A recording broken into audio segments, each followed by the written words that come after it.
मेरे प्यारे साथियों, आज हम इंडियन कॉन्स्टिट्यूशन के महत्वपूर्ण प्रश्न वन लाइनर के रूप में स्टडी करेंगे।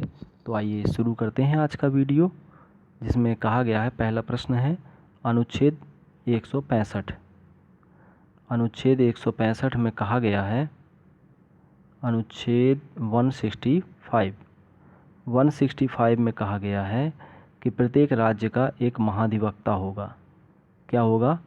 प्रत्येक राज्य का एक महाधिवक्ता होगा जो भारत के महान्यायवादी के समान होगा। जो भारत का जो महान्यायवादी है उसके समान होगा। ठीक है। महाधिवक्ता को कहते हैं एडवोकेट जनरल, महान्यायवादी को अटॉर्नी जनरल ऑफ इंडिया। ये सरकार को परामर्श देने का काम करते हैं। ये याद रखिएगा 165। इसके बाद है अनुच्छेद 168। इसमें कहा गया प्रत्येक राज्य का एक विधानमंडल होगा जो राज्यपाल, विधानसभा और विधान परिषद से मिल करके बनेगा। ठीक है।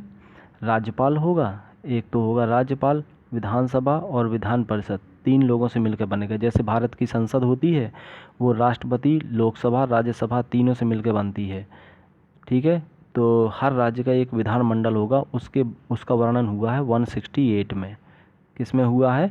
168 में।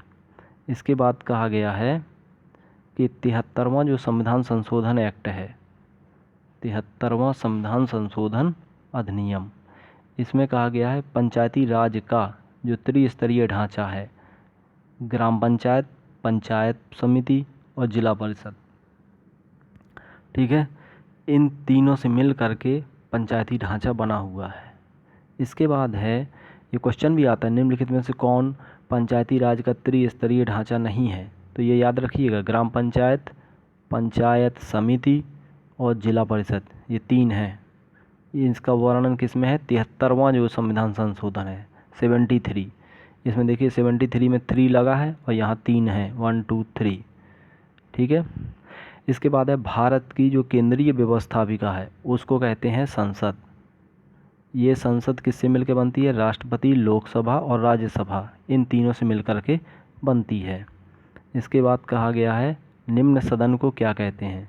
निम्न सदन को कहते हैं लोकसभा, उच्च सदन को कहते हैं राज्यसभा। तो सबसे ऊपर कौन है? राज्यसभा, नीचे कौन है? लोकसभा। संसद के दोनों सदनों के द्वारा पारित कोई विधेयक राष्ट्रपति के साइन होने के बाद ही कानून का रूप धारण कर लेता है। जैसे संसद के दोनों सदन हैं, किसी बिल को पास कर देते हैं, जब तक राष्ट्रपति के साइन नहीं हो जाएंगे तब तक वो कानून का रूप धारण नहीं कर सकते। ठीक। इसके बाद कहा गया है संसद के दोनों सदनों के सत्रावसान की स्थिति में, अगर संसद के जो दोनों सदन हैं उनका सत्र नहीं चल रहा है, उस अवस्था में कानून कैसे बनेगा? उस अवस्था में राष्ट्रपति अध्यादेश जारी कर सकता है। तो अध्यादेश जारी करने की शक्ति कब प्राप्त होती है राष्ट्रपति को? सत्रावसान की, जब सत्र ना चल रहा हो। ठीक है। दोनों सदनों के सत्र ना चल रहे हों तो अध्यादेश जारी कौन करता है? राष्ट्रपति। ओके। राज्यसभा सबसे उच्च सदन है, इसको काउंसिल ऑफ स्टेट्स भी कहते हैं। और राज्यसभा का गठन कब हुआ था? 3 अप्रैल 1952। 3 अप्रैल 1952 बिल्कुल रट लीजिए। ठीक है। इसके बाद देखिए अगला क्वेश्चन है, राज्यसभा को काउंसिल ऑफ स्टेट्स भी कहते हैं। राज्यसभा को क्या कहते हैं?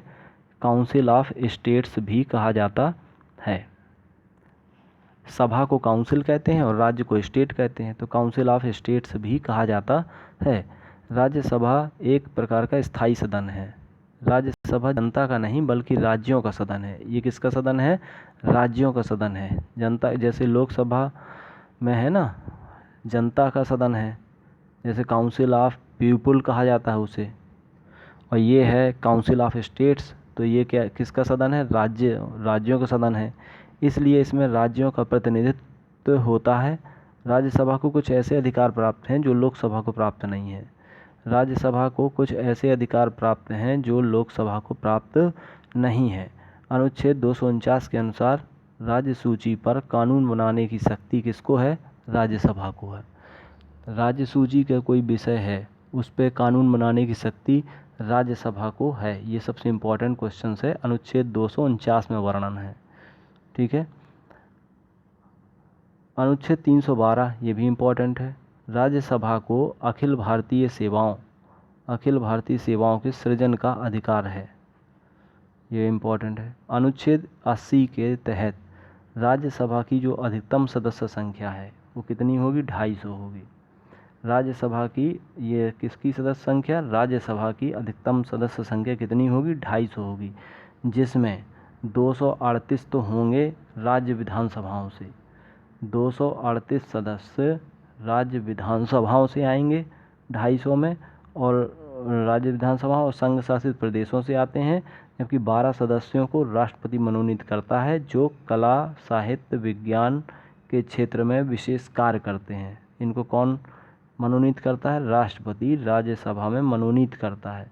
वर्तमान में राज्यसभा के जो सदस्य हैं उनकी संख्या है लगभग 245, जिसमें 233 हैं राज्य विधानसभाओं से, 233 किससे हैं, राज्य विधानसभाओं से, और इसी में 12 सदस्य कहाँ से हैं, जिनको राष्ट्रपति मनोनीत करता है।